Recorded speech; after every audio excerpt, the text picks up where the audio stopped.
To Nancy Pelosi, but does President Trump actually have Senate Republicans on board? Based on what we're hearing from Mitch McConnell, that doesn't sound to be the case. Well, Stephanie, you're absolutely right. And what I've called for is for the speaker to make a deal, not to accept this president's offer. And the president was just wrong. The problem has been Mitch McConnell. I mean, the House Democrats, we passed something 5 months ago for $3.4 trillion, anticipating the scale of the problem. We then passed a $2.2 trillion bill.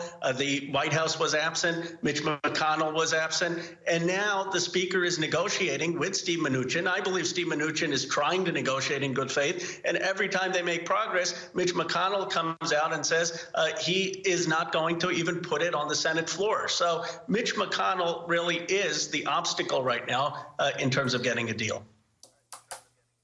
So why is Steve Mnuchin even sitting down with Speaker Pelosi if he doesn't have his house in order in the first place with Mitch McConnell? I do want to ask, though, you are the only progressive member out there who's urging Speaker Pelosi to do something. Why is that? Well, the others have followed now. You've had Peter Welch come out. You've seen other members come out. And it's really because of the suffering in my district. Stephanie, I represent one of the most affluent districts, Silicon Valley. And yet I have seen in my district food bank lines longer than any time in our history, almost double the requests. You have people who can't afford rent. I had someone telling me yesterday that they may have to sell their house and they've run out of their 401 savings. We have so many restaurants that are going under that immigrants created, their whole lives they dedicated to them. So there's real suffering out there. And I think all of us have a moral obligation to get something done.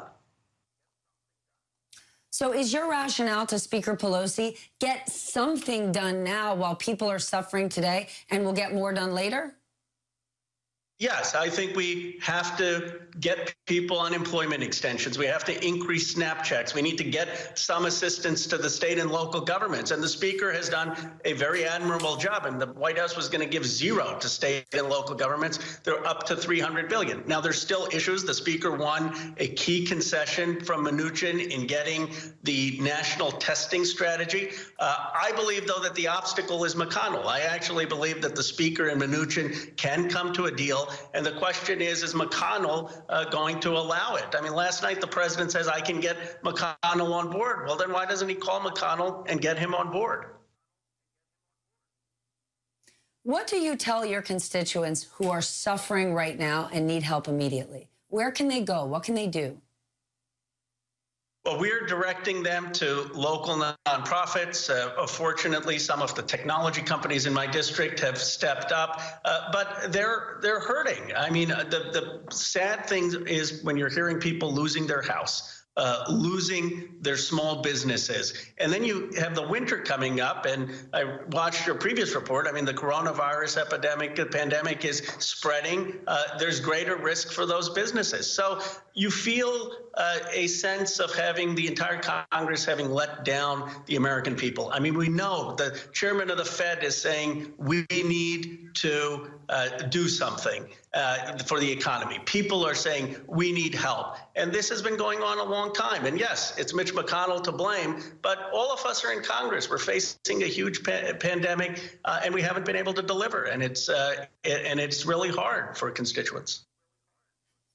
So does your district sort of embody this K-shaped recovery? You're in Silicon Valley, where you've got, tech giants making gazillions of dollars, especially if they run publicly traded companies, while at the same time your food banks are overrun. You're absolutely right, Stephanie. I mean, our tech companies have done extraordinarily well because more people are doing Zoom calls, more people are on Skype. Those who can work remotely, they're doing great. And there's been the digitization of the economy. In fact, most of the S&P 500 gain is tech companies. But people forget that my district also has the janitors and the food service workers and the bus drivers and a lot of working class families. And they can't afford to live there with the cost of living. They can't afford the rents. They are having a tough time getting food. And the question is, a lot of our economic recovery has focused on stabilizing the markets, but we have not done enough for working families. And there's real suffering. And so think about it, that if there's such suffering in my district, one of the most affluent, imagine how much suffering there is in less fortunate districts.